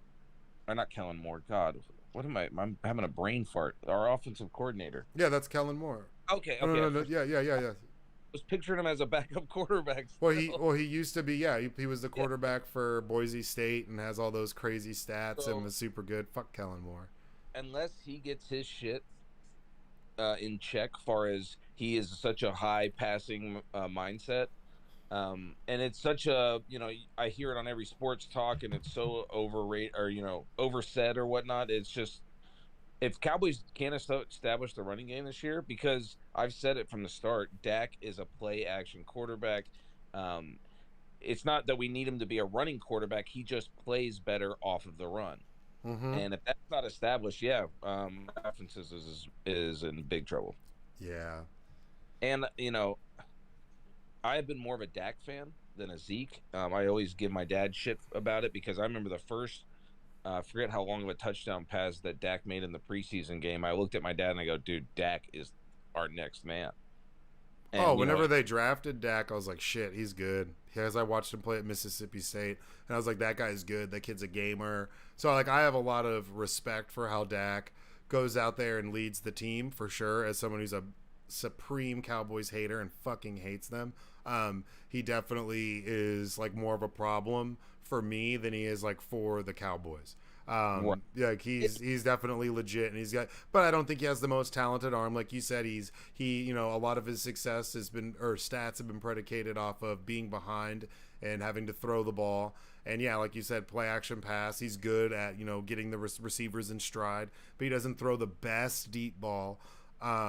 But, he's good at extending plays. And like I said, he's a great leader. He makes the right decision. He protects the ball. He does a lot of things right that make up for the fact that he's not, some otherworldly talent physically. That's why I always said that, like, on a physical scale, Carson Wentz is more talented than Dak Prescott. But Dak Prescott's a better quarterback because he does all the other quarterback things better, and that makes him a better quarterback. He's not going to force the ball. He's not going to throw it into tight windows or, pat the ball 3 more times and get sacked, or try to force it when it's not and not just tuck it and, take the sack. Like, that's like Wentz's problem. But, on an arm strength or ability to zip the ball, like Wentz would beat him outright. But Dak is so better at everything else that it's like they're not even in the same league at this point. And as someone who was a very big pro Wentz person, it's, I admit it, I was definitely wrong. And, obviously he's talented, but not nearly as good as Dak Prescott is. So I'll give you that. Wow, I can't believe. Yeah, I know. I'm going to press my clap sound effect because I acknowledge it. All right. And drafting Jalen Reagor instead of Justin Jefferson. I was pro Justin Jefferson. That's who I wanted, and we didn't take him. And so I'll also admit that was really dumb and that those were horrible moves. So I'll admit that as well. So I haven't looked at it since we've discussed the Cowboys and just the state of play type of thing. What does the Eagles' first 5 weeks look like? Ooh, let me pull that up on the old computadore. Because I know we play. All right, we got Lions, Browns, Vikings. Then we got Cowboys, Texans, Colts, Titans, Eagles, Saints. Oh wait, no, I'm sorry. I got those backwards. My bad. So it's Lions, Vikings, Commanders, Jags, Cards, Cowboys, Steelers. Then Texans, Okay. Commanders, Colts, Packers, Titans, Giants, Bears, Eagles, Saints, Giants. I hate to admit it, but yeah, Eagles are definitely not definitely because nothing's but I hate to even. We could start. You can tell by I don't even want to let the words out of my mouth. I'm like such hesitation. We could start 4-0. We could start 4-0 or be 4-1 whenever we play you guys. That couldn't be more polar opposite starting of schedules for either teams. Let's go. Cowboys in 4 weeks play not only Tom Brady but 2 of the teams that were in the Super Bowl, and yet y'all are playing. Hey, baby, that's how we do it. But don't you worry, man, because I firmly believe that the Dallas Cowboys are going all the way to the Super Bowl. You know it, baby. No, fuck the Cowboys. All right. I guess I got to do a Jason Terry, and the only way the Cowboys are going to the Super Bowl and winning it if I get the trophy tattooed on my arm. Nice. Well, normally right now we would be doing voicemails or a call line, but like I said, we don't really have a lot of things that have been going on. We got to wait for tomorrow and wait for the week to end. So next week we'll definitely have some call-in guests. I think Aaron Rexshop, DJ out of Austin, works in Austin, Dallas, super talented guy. Also my buddy Caleb, who's not a sports guy at all. He's going to be having his own little bit of not a sports guy. So, as this show continues and moving forward, you'll see a lot of things format-wise change, other guests to really fill it out. But I mean, and James, you're obviously, I like having you on. You're more than welcome to be on whenever the fuck you want. And I know that James is going to be doing a lot of call-in stuff whenever we do Cowboys segments. James is going to be one of our Cowboys mainstays. So just keep an eye out for that. So I want to do this Dak's Diary, but now I kind of feel bad because we've been talking good about him. Nope, you gotta do it. All right. Wrote it, has to be spoken. No, I didn't write anything, dude. This is all improv, baby. Come on now. What are you talking about? We improv in live. Let's get it. All right, hold on. Let's see here. I'll pull up something. And just to make you feel even worse, while the whole time you're reading his diary, just his mom is dead. Fuck you. Fuck oh, you. And his brother, you piece of shit. Fuck you, man. Why would you do that to me? All right, let's see here. Well, I'm just looking at the starting lineup. Good Lord. Jalen Tolbert, Michael Gallup, Turpin. That Turpin guy's fast. Oh, you want to hear who I have on my fantasy football team this year? Yeah, I didn't play, but who do you got? CeeDee Lamb, Tony Pollard, Schultz. Oh, yeah, you told me that yesterday. Yeah, get out of here. Okay. The Cowboys defense. I'm telling you, they're going to be the biggest surprise of the year, I think. You think? I do. With just what I saw from last year and the progressive and keeping it. If Parsons stays in a, I'm not expecting him to be a leader, but just performing the way he performs, motivating other players to perform to that higher level. And then if Diggs has another year like he did, I mean, I just don't know how that doesn't inspire the rest of the defense. Just like, hey, let's fucking, especially if the offense ain't doing that well. Yeah, no, true. No, I mean, I just don't. I don't know. You guys are gonna suck. All right. Like I said, why would you tell me that, man? I didn't know that his mom died. Now I feel bad. What? You didn't know that? That was like the biggest story when he first came in the league. No, I thought you meant like recently. I guess I remember that. It was like, yeah, because his mom was like the biggest football mom ever, and then That's right. That's right. Because she never got to see him play in the pros. Yeah, now he's like balling, and he had a really good rookie year. All right. Well, and I will give you this: he had one of the best lines in the fucking league. What? When? This whole time? No, when he first his rookie year. Oh yeah, no, that's what I'm saying. The meat and potatoes of that team was legit. Like the linebacking core, they had a decent secondary, they had a good pass rush, they had a good offensive line. They spent a lot of picks on a lot of in the trench type guys that really helped them run the ball, helped them succeed, and now those guys are falling apart. All right. Dak's diary. Dear Diary, Dak here. Another year, another problem. The games haven't even started yet, and I'm missing all of my friends. Our best receiver's gone. I got some stupid guy at tight end, and Tyron Smith's hurt like always.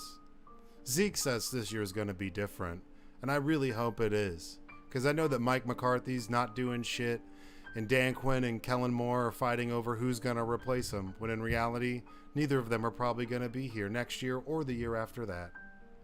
I really hope we can pull it together. CeeDee Lamb says, this is our year, and all these other rando guys at receivers do too.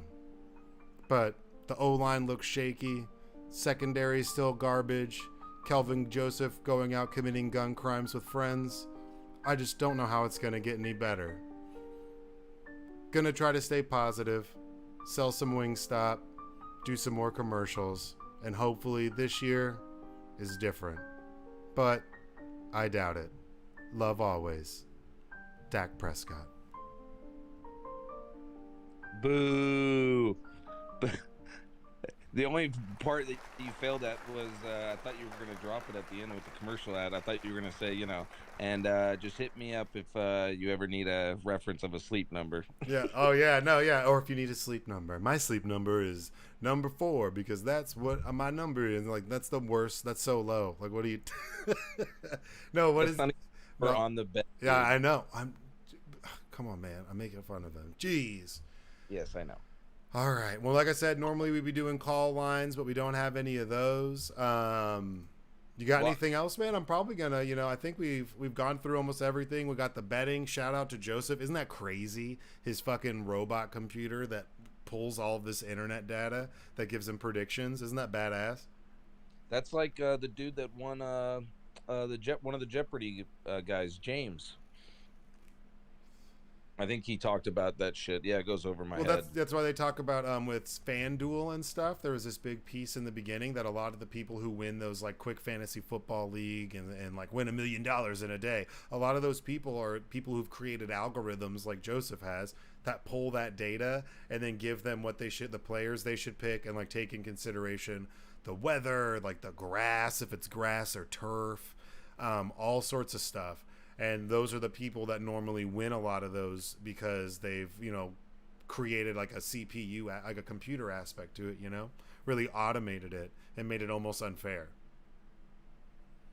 Oh, no. I mean. But now we're going to use it so the listeners and everybody out there have the ability to bet based off of a robot. And like I said, I'm probably going to give him like $1,000 or something and let him for the year and see what he comes up with. And well, it's already established. Whatever y'all win, all that total comes to me if Cowboys win the Super Bowl.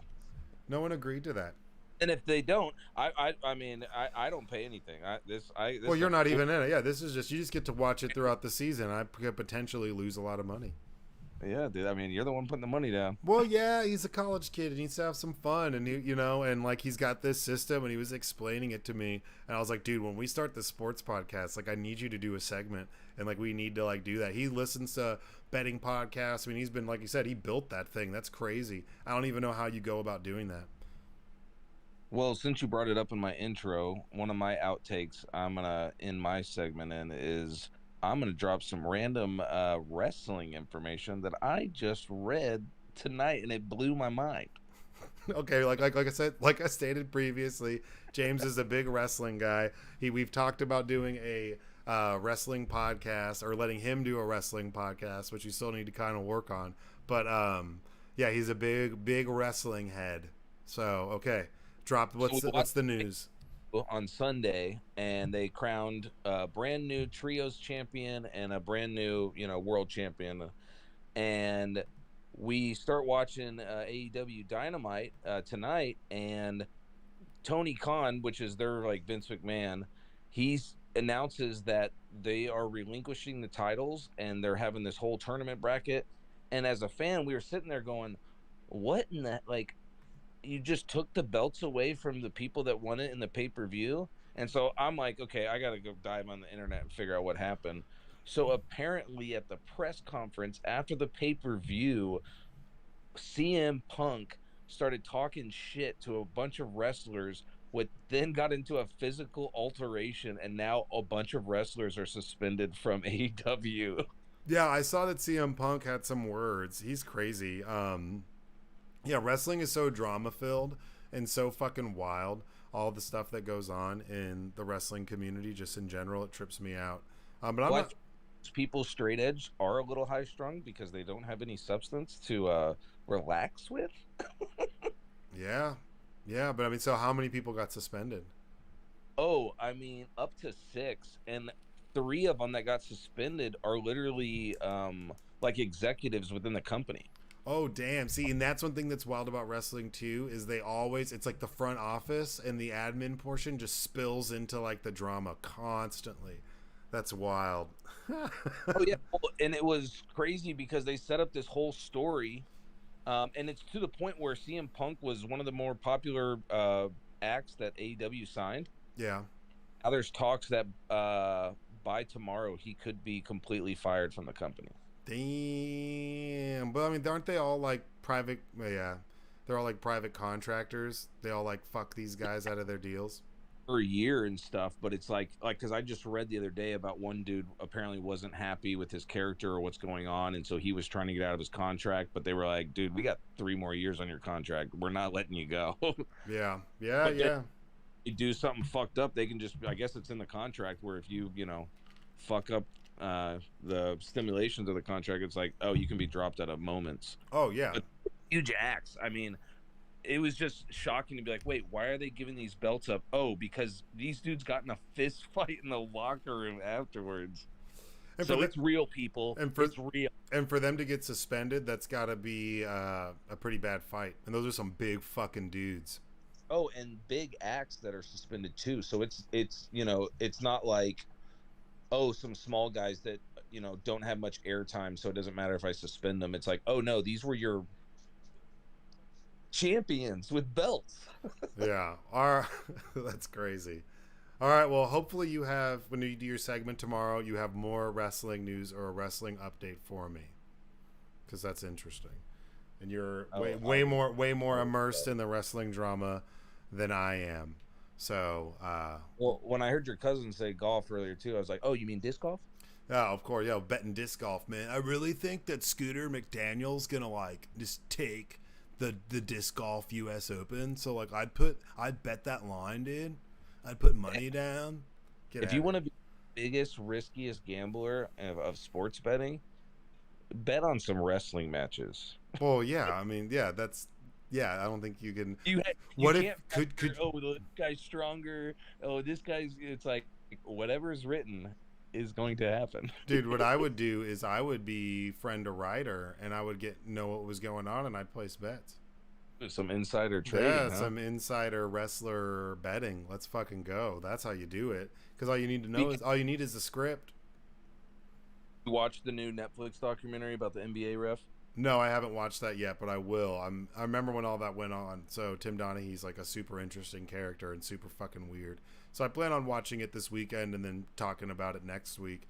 But I saw it popped up. I haven't watched it yet. I've been immersed in trying to finish season. I had to power through season 3 of Westworld so I could watch season 4 and just fucking finish it.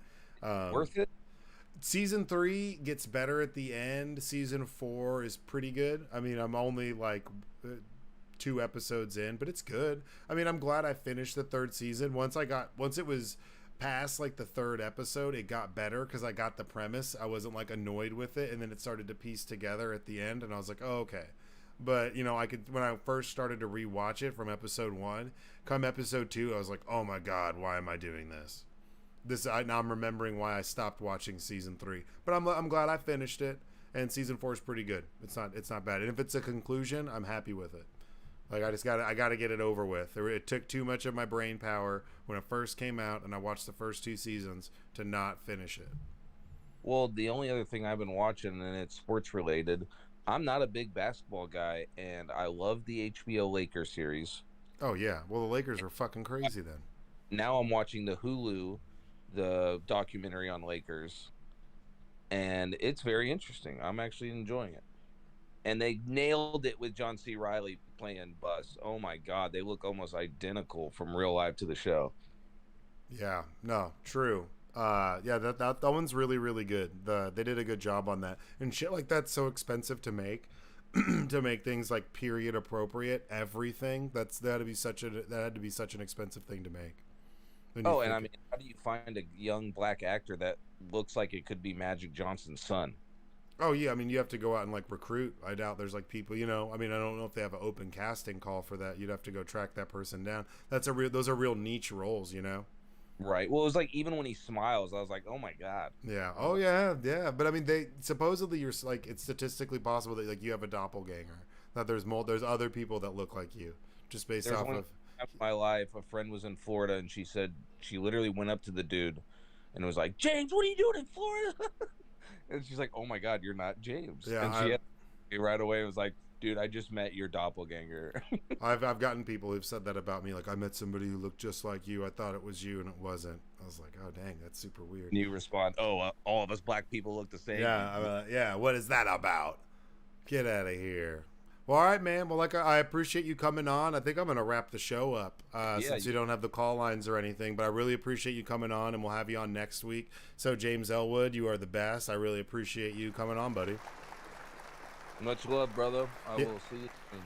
Yeah, I mean, and tell the missus I said what it do and kiss the baby for me and just, have a good, safe week. And I'll talk to you probably when I get off air, man. I'll probably call you afterwards. Sounds good, man. All right, cool. Peace out. Thank you, man. I appreciate you. James Elwood, everybody. James Elwood. Well, we're about to hit the 2-hour mark. I really appreciate everybody that came and joined in. I appreciate Leafits with the chat. This has been a lot of fun. Like I said, passion project for me. A little bit different than Talk Shit or to Get Off the Pod. But make sure you check out Talk Shit or Get Off the Pod. That's every Monday. It's going to be 8:30 Central, 6:30 Pacific time. Because my co-host, Mr. Andrew Schultz, check him out on Instagram, Andy F. Baby, or look up Talk Shit or Get Off the Pod on Instagram, TikTok. And then he doesn't have a Twitter, but you can find me, Old Man Huggie, across all platforms. Drop us a sub, a like, comment. If you're looking for bets, if you're looking for info, if you're looking for something specific, or you want to be a call-in guest and talk shit and tell me I'm wrong when I'm talking garbage about your team, please reach out. Let me know.